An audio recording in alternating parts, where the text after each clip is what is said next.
Les avocats en cours peuvent être très insistants. Vous voulez bien répondre à ma question, s'il vous plaît? Ah oui, le slip en cuir, c'était le mien.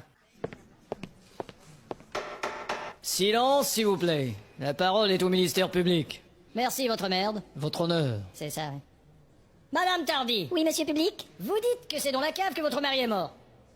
On a trouvé une grosse bosse derrière la tête de votre mari qui laisse croire qu'il aurait été assommé avant de débouler les marches de la cave. Qu'est-ce que vous en pensez? Ben, il a peut-être pu se cogner la tête sur le ballon d'eau chaude en arrivant au bas de l'escalier. Ah, il s'est cogné la tête sur le ballon d'eau chaude au bas de l'escalier, eh oui. Il y a plus de 100 mètres entre le ballon d'eau chaude et l'escalier, madame. Il aurait fallu une cascade pour que votre histoire tienne. Cascade tienne, c'est ça mon histoire. Bah, et vous dites avoir découvert le corps de votre mari après. C'est cela. 10 ans de mariage et c'est ce soir-là que vous avez découvert le corps de votre mari. C'est vraiment un succès.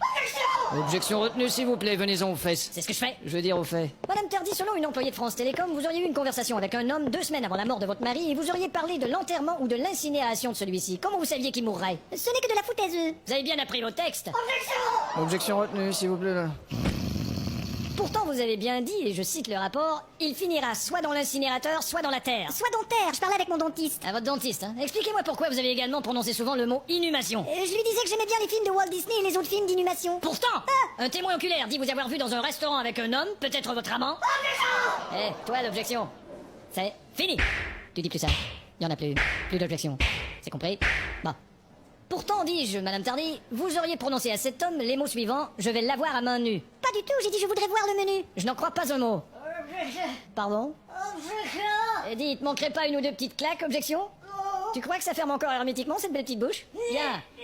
Madame Tardy, qu'est-ce que vous avez entendu exactement lorsque votre mari est descendu à la cave? Eh bien, j'ai entendu bing, bof, palang, kung, balatapalapal. Greffier, vous notez? Bing, bof, palang, couing, palatapalapal. Il y a une étape que je m'explique pas, Madame Tardy. Quoi? Vous dites que votre mari s'est cogné la tête sur le ballon d'eau chaude en arrivant en bas des marches. Oui. Mais dans ce cas, ça aurait pas fait bing, bof, palang, couing, palatapalapal. Ça aurait fait bing, bof, palang, palatapalapal, kung. Pas nécessairement, il a pu avoir kung sur la tête et ensuite continuer à rouler, palatapalapal. Malheureusement, tout porte à croire, madame, que c'est vous qui avez donné un coup sur la tête de votre mari avant qu'il tombe dans les marches. Alors ça aurait fait couing, bing, bof, palang, palatapalapal. Ah oui? Bah pendant que vous y êtes, pourquoi ce serait pas assommé la tête dans les marches en tombant? Ça aurait fait bing, kung, bof, palang, palatapalapal. Je vais vous dire, madame, qu'avec la bosse qu'il avait, il aurait fallu que ça sonne souvent dans les marches. Ça aurait fait bing, couing, bof, couing, palang, couing, couing, palatapalapal. Bing, couing, bof, couing, palang, couing, couing, palatapalapal. Eh bien, je demande au jury de bien réfléchir et de bien observer. Nous avons en face de nous une coupable. J'ai terminé. Alors, je procède à la lecture du verdict. Ne t'inquiète pas, tout ira bien. Dis donc, tu te l'es fait péter la gueule. Oh, ça, c'est pas grave. Bon, rien qu'à l'ajouter sur ta facture. Évidemment. Les dires de l'accusé n'ont pu être démentis faute de preuves. La culpabilité de l'accusé n'a pu être justifiée faute de témoins. L'accusable est donc non coupé faute d'orthographe. C'est pas tout le monde qui a les moyens de se payer un avocat pour se défendre en cours. Bon, je crois que j'ai tout là. C'est ça, ouais. Bon, bah salut. Salut.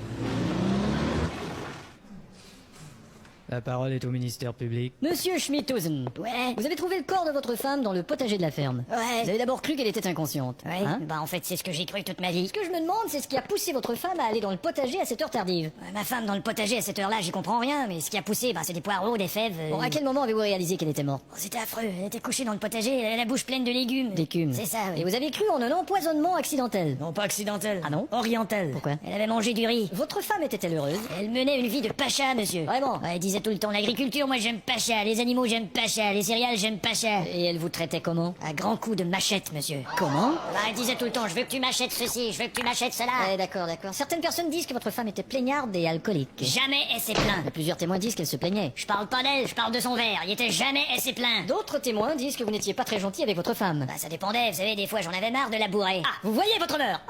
Vous voulez dire labourer les champs, maître Godard. Bon, bon. Continuez. Monsieur Schmidhusen, pratiquiez-vous sur vos animaux des bestialités? Retenu, maître Godard. Votre honneur, on a retrouvé dans sa bibliothèque un livre sur les relations bestiales. Ce bouquin s'est vendu à 1 million d'exemplaires. Pardon? C'est un bestial salaire. Bon, alors monsieur Schmidhusen, votre femme vous comblait-elle sexuellement? Bah, vous savez, quand on vit à la campagne... Vous faisait-elle l'amour oral? Non, justement, elle me faisait l'amour rural. Bon, d'accord. Quelle sorte d'animaux vous élevez? Le porc. Et pourquoi le porc? Bah, parce qu'en plus de la viande, on peut tout faire avec le porc. Par exemple? Chez moi, j'ai de la vaisselle en porcelain. Ah, d'accord. Avec le groin, on peut faire des prises de courant. Bon, ça va, ça va. Avec les casses, on Ouais. peut faire des maracouilles. Merci, ouais. Des maracouilles. On dit que vous emmeniez parfois les porcs dans la maison. Quand il y avait un porc qui était malade, on lui prêtait une chambre. Vraiment? Dans ce temps-là, on faisait chambre à porc. C'est pas un comportement Il normal. y a pire que moi, mon voisin il sert de sa camionnette pour voler des veaux. Quelle sorte de camionnette? Pas une Volvo. Et que cultivez-vous? Du blé. Seulement du blé? Chez moi, tout est fait de blé. D'accord. Alcool de blé, même des tissus de blé. Ah bon? On a tout de blé. D'accord, Même oui. mon fils a de blé son année scolaire. Et vos économies, vous les cachiez en partie dans le potager. Ah ouais? Dites donc, vous faites dans le radin? Non, dans le radis, je l'avais caché. J'ai terminé. Je demanderai au jury de me faire parvenir la délibération. Merci. La mise en accusation de Schmidhusen par sa seule présence sur les lieux du meurtre est irrecevable. Les notions de coup porté et d'agression sont irrecevables. Une facture d'EDF sans boîte aux lettres. est irrecevable.